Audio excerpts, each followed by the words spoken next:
going on, guys? Welcome back to Fish Aquatics. Today I want to talk to you new guys out there, the new people getting into the aquarium hobby. I have a list of stuff that I want to go over for you guys. I wrote it all down to keep myself on track. But this is a video on getting your first fish tank, things you should consider and things you should know before even starting. So before I get into that, you guys can see I have a new background, a new backdrop behind me. I had to change my filming position because the new tank I just built sits right in front of my own filming area and I can't film there anymore. There's not enough room. So this is the new spot. I think it looks good. So let's get into this little topic here. So you just got your first fish tank or you're thinking about getting a fish tank. These are some things you should know and things that are very, very important. I see a lot of new people set up a tank, throw fish in it right away and have nothing but problems. So the first thing you want to think of when you're setting up a tank, you would think it would be fish, yeah, but there is one more thing that's more important than fish, and that is, do you want live plants? The reason that's more important is because those live plants play a much larger part in the ecosystem than the fish do. The fish are in there, they poop, what takes care of that? The plants. So the reason you want to consider plants, they're going to determine what kind of fish you have, because some fish are not compatible with plants. They're going to determine what kind of substrates you want.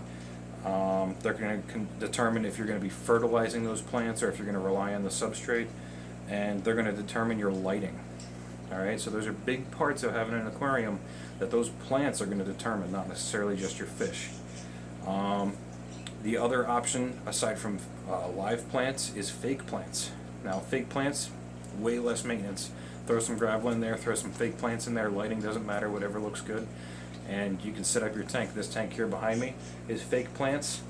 All these other ones around me are live plants. And I'll tell you what, this tank, I got to do way less too, but I do have to do more water changes because the plants on these tanks take care of most of that for me. So the next thing you want to consider is the type of fish you want to get. So based on the plants, like I said, some fish are good, some fish are not really compatible. Like goldfish and cichlids, they will destroy plants. You want to consider how many of a fish you want to get. So in this 55-gallon tank behind me, I've probably got about 70 guppies. I know they're hard to see. A lot of them are juveniles and fry right now. And over in this 75-gallon tank, I've got 5 or 6 goldfish. You know, you want to determine how many fish of what kind you want to get, and that's going to help you determine what size tank you want. One other thing to consider when you're getting fish is there is no such thing as a cleaner fish. Alright, you hear that a lot at pet stores, what fish you get to suck up all the poop off the bottom. There is not a single fish that will go out and eat poop because it wants to. You got Placosmus, they eat algae, bristlenose and regular varieties. There's hundreds of different kinds of Placosmus. So go pick one you like. They eat algae and driftwood, they'll rasp on that, but they do eat some kind of plants too. You've got Autosynclus, you've got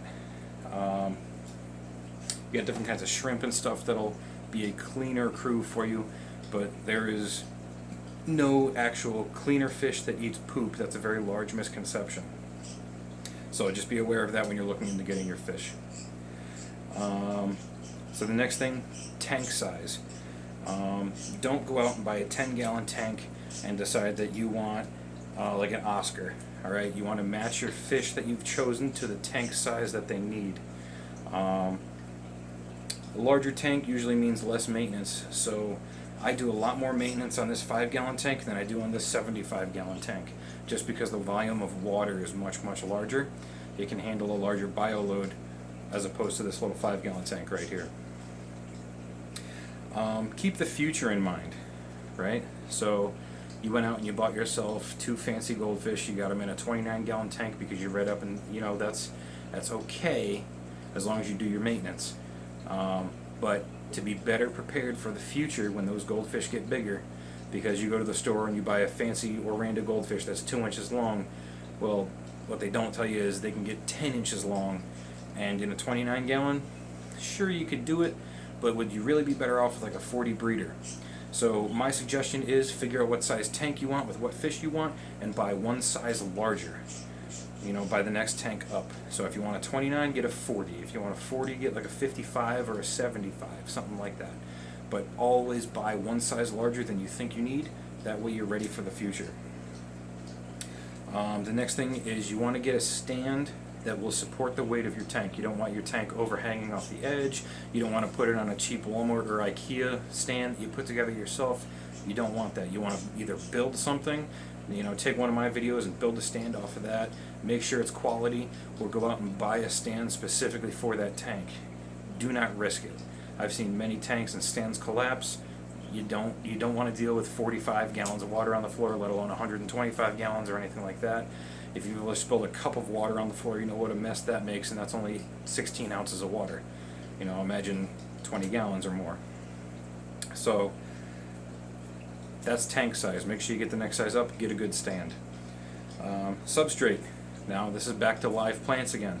Do you want live plants? Good substrates are going to be Eco-Complete, Fluval Stratum, Fluorite, things like that. Things that have fertilizers already in them, and they'll be ready to go for those live plants as soon as you get them in there.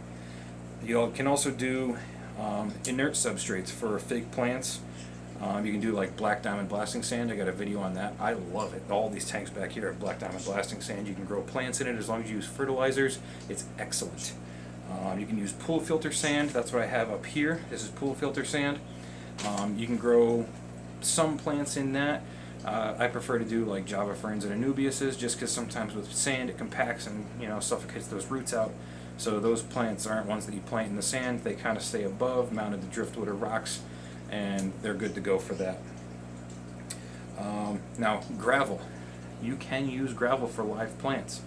A lot of people choose not to, but if you guys have seen my tank full of Anacris up here, the 55-gallon tank I've got, that's just gravel. It's growing like crazy. I'm using trimmings out of that to plant in all these other tanks behind me, and it's going amazing. You just have to fertilize using a liquid fertilizer, or root tabs if you choose plants like that, like Amazon swords, and they'll grow perfectly fine. You could have pink gravel and be growing plants. It does work. You know, you just have to do your part. Decor, if you want live plants or fake plants, it doesn't really matter. You can have the cheap ceramics, well, not the cheap, but the ceramic stuff they have at pet stores where you get the logs and they're just ceramic that's formed to look like wood and rock and stuff like that. Or you can go to a fish store and get real wood and real stone and stuff like that. You can use whatever you want. It doesn't matter. Everything works pretty much just the same as everything else. It's all good. The one thing you want to be careful of with real driftwood, though, is you want to make sure you don't use soft woods because they will rot very fast and deteriorate in your tank, which causes rapid pH swings. I found that out with grapewood and grapevine. It deteriorates really quick, and I was having pH swings from 7.6 to 6.0 in a matter of 2 days, and I had fish dying, and it took me a while to figure that out. Filtration. So this is a very controversial topic. Depending on what size tank you have and what your stocking levels are, is going to kind of, you know, determine what kind of filtration you have. So this 75-gallon behind me with 6 goldfish, I've got a Fluval 406 canister filter on that, and you know the bio load on this tank is very large because goldfish are dirty, so that's why I have a large canister filter on that. This 55-gallon behind me with just the guppies in it, I have a sponge filter. That's it. That's all I've got on that tank. What can you see up here? This tank right here has a hang-on back. This is my axolotl. It's got a hang-on back filter and a sponge filter right here. This 10-gallon tank has a hang-on back. This 5-gallon tank has a hang-on back. This 20-gallon tank just has a sponge filter. So you want to match your filtration to the tanks that you're going to set up. So you got canister, hang-on back, sponge filter, and sump. Canister filter can handle a large bioload capacity, and the water clarity is very good, and it also provides a very good water flow. But on a scale from 1 to 5, it's probably in the 3 to 4 range for as far as price and expensiveness. Hang-on backs, they've got a smaller biocapacity unless you modify them, which I do on all of mine. Take those cartridges, throw them away, throw a big piece of sponge in there, and you're good to go. Now you've got a medium to large size biocapacity. You got good water clarity, and your water flow is also good. Price point around 2 on the expensive list. It's not super expensive. You can get a decent hang-on back for $20 to $30. Sponge filters, you got a large biocapacity. Water clarity is pretty good, but the flow is very low. So on this tank back here, I've got this one over here. These plants over here, you can see them moving a little bit, but not too much. So you got low flow on that. It's one of the downsides, but not really a big downside considering the price point. You can get a large sponge filter for only about 10 bucks. So price point on those is very good, and they last forever. The last one is sump. Price point on that is going to be $4 to $5. Extremely customizable. You've got a large biocapacity, good water clarity, good flow. You can set that to whatever you want, and your water volume actually increases, meaning you can handle more load because you've added a larger volume of water to the tank you already have. Price point on that is going to be $4 to $5, just because it takes a lot of money and you got to know what you're doing to set those up. But out of all of those, a sump is the best filtration because you can get exactly what you want out of everything. Next best, in my opinion, would be canister and hang on back, and sponge filter is not far behind, but make sure you match what you want to what you have. Lighting. This comes back to plants again. That's why I say plants is the #1 factor in choosing a tank. If you want plants, some good lighting options. Phoenix 24/7 on a price point of $1 to $5. They're about a 2 to a 3. The Fluval 3.0, I'm going to say that's a solid 3. You can get a LED shop light like I have right here. This was 16 bucks. That's going to be a price point of 1. I also have, like on this tank up here, is under cabinet lighting. They grow plants. They work perfectly fine. They are very, very cheap. You can go to Walmart and buy those. The current USA lights, I'm going to put those on a 3 to a 4. They're a little pricier. And all the way up on 5, you've got Kessel lighting. If you've got $270 to $350 to drop on one light bulb, go for it. Very good lighting. Very, very expensive. Most people that buy those use them on reef tanks. So if you want them, go ahead and get them. But those are my opinions on those. And fake plants, get whatever kind of lighting, warms your little heart, because it really doesn't matter. If you get a super high powerful light, you may end up growing algae a little bit. So on this tank back here, I just have the regular fluorescent tubes replaced with LED tubes, and it lights that tank perfectly fine. I don't have any algae issues, and I can see my fish very well. Next thing, aquarium lids. So aquarium lids are very important. Keeps your fish from jumping out. Also keeps the tank temperature more stable because you have less heat escaping. It also prevents evaporation. So a couple options on tank lids. They're not expensive no matter what you do. You can have the plastic ones that come with it, like these ones here, and you just upgrade the fluorescent tubes to LEDs, and just leave it go. Don't spend a lot of money, just upgrade the light. You can make your own plastic ones. I have videos on that, but these are my custom plastic lids here. They're made out of polycarbonate.